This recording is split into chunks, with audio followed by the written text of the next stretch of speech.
Not long after the receding glaciers sculpted the landscape of present-day southern Wisconsin, the indigenous inhabitants of the Four Lakes region were farming, hunting, and fishing the land and waterways they would call home for thousands of years to come.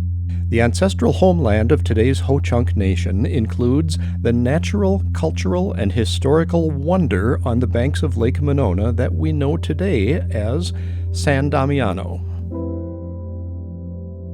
Those early residents lived in encampments and villages similar to these, some of them on the eastern shore of what was then named Third Lake. In the early 1800s, the U.S. government ordered the removal of indigenous residents from the area. But despite decades of attempted ethnic cleansing, the Ho-Chunk continued to gather in what they have always regarded as sacred ground and, very likely, a burial site for their forebears.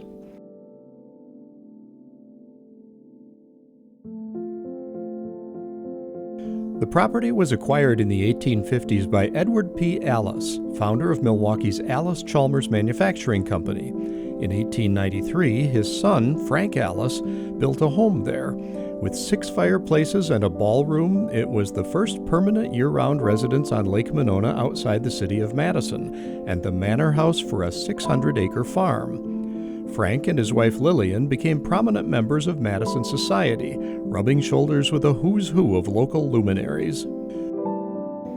After Frank died and Lillian moved into town, 2 acres on Buckeye Road were set aside for what Lillian stipulated be known in perpetuity as Frank Allis School. The house's next owner was Adolph Kaiser, a former mayor of Madison, whose son founded the Kaiser Auto Dealership and added to the family home, what else? An attached garage. Next came Dr. Herman Gilbert, a prominent radiologist at St. Mary's Hospital and Morningside Sanitarium. Gilbert is believed to have added the overhanging second-floor sleeping porch to provide fresh air after his days spent around X-rays and tuberculosis patients. But he became seriously ill, and the stately estate again went up for sale. A realtor advertised the property's views of wooded shores and distant city across the lake, and back porches where poor tired old dad can take his ease with the water lapping at his feet. But a tired old dad didn't buy the house. The Mahoney sisters did. The owners of a rooming house for college students at the edge of the UW campus offered the property that they acquired from Dr. Gilbert for $35,000 to St. Norbert Abbey of De Pere, Wisconsin for the price of $1, provided that it be forever maintained as a place of peace and serenity. The Norbertine Novitiate was a place of worship, study, recreation, and reflection for novices in the Catholic priesthood. The house's porch was replaced by a stone entryway to seclude them from visitors during their year cloistered on the grounds. Later, the novitiate became a house of prayer for priests who were attending classes at the UW. Then in 1975, the Norbertines moved into a new facility and leased their Monona building and grounds to the Capuchin religious order, which operated it as a friary, retreat, and residence for retired priests. They named it San Damiano, after a spiritually and historically significant religious site in Italy. During this time, San Damiano also housed the non-secular Center for Life and Loss Integration, which provided grief counseling in a natural setting that promoted emotional healing.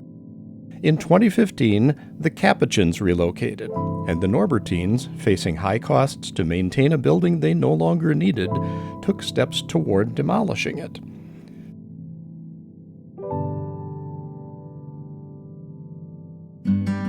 The community recognized the rare opportunity this presented, and rather than watch the property be sold for private development, the City of Monona purchased San Damiano for public use. The people's land over so many millennia would return to the people. Monona is now developing a master plan for the 10-acre site to ensure opportunities for people of all ages and abilities, and respecting the site's historical, cultural, environmental, and recreational attributes.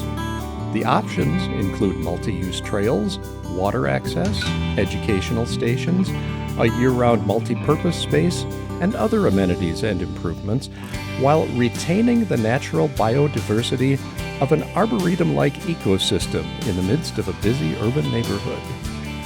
San Damiano has been and continues to be history in the making, intertwined with the lives of indigenous settlers, business and civic leaders, religious figures, and now you.